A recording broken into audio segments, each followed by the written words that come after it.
Facebook has created a rule book for its moderators to use when censoring possibly offensive posts from its nearly 2 billion users. This according to a new report from The Guardian. The social network has been under pressure for failing to prevent the circulation of violent images and hate speech, and recently said it would add 3,000 employees to review obscene posts. The Guardian obtained copies of thousands of slides and photos that the company shared with moderators last year as guidelines. Joining us now, Sarah Fryer, our Bloomberg tech reporter who covers Facebook. This is a really interesting report.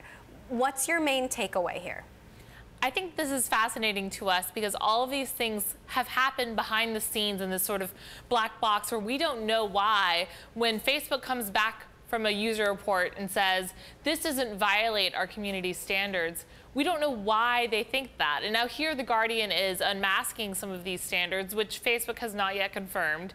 And it's just fascinating to look at the different things. Like, for example, if I make a credible threat to you, that can be taken down. But if I make sort of a throwaway threat that is not specific about when I might hurt you, that's fine. So let's take a look at some of these. They're a little confusing. Videos of violent death may be allowed if used to create awareness around issues like mental health.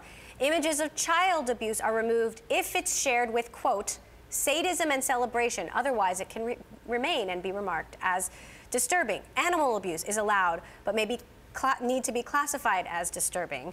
Thought it was worth it to mention the specifics because some of these moderators are saying they have 10 seconds to decide whether to remove it. Right. And these are kind of intense calculations that need to be made in that time. Very intense calculations, and I think that is one reason why Facebook realizes that it's incredibly understaffed in these efforts, and adding all those people around the world, the 3,000 employees that you mentioned. These are hard decisions, and these are very human decisions. These are ones that they cannot yet tackle with artificial intelligence, and they're counting on these workers, in many cases contractors, to make these calls about what should remain on this network. And it is a difficult call because some of those things you mentioned sound like they shouldn't belong on Facebook, right? They sound really creepy or violent. I wouldn't want to see them in my feed. Absolutely, I wouldn't either. But the company's trying to refrain from being any sort of censor. I mean, they certainly censor quite a bit, but they don't want to cross that line where they're preventing people from expressing themselves on the platform and driving users away. Meantime, Mark Zuckerberg is on his state-by-state tour. Right now, there's been a lot of speculation about whether he'll run for president, run for some kind of public office.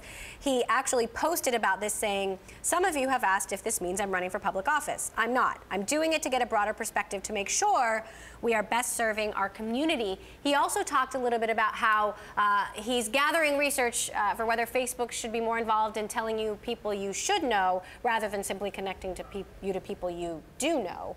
Right. What do you make of this? Right, so Zuckerberg has talked a lot this year about creating meaningful connections in people's groups, things that make them feel like Facebook is a helpful resource to them as opposed to the network that exposes them to the violent acts and angry things that we just talked about with the Guardian report. Zuckerberg saying that this trip is all about a revelation for what he can do with the platform, I actually think it's a little bit more than that. I mean, Facebook's biggest problem right now, it's not in the financials, it's in the company's public image. They've been dealing with these issues like fake news and fake accounts and extremist propaganda. They've been dealing with quite a bit from regulators in Europe over privacy, and Zuckerberg needs to go out there and be a politician. Right. Whether it's for running for office down the line or not, Zuckerberg needs to reshape Facebook's image as something that can be a force for good in the world. And by the way,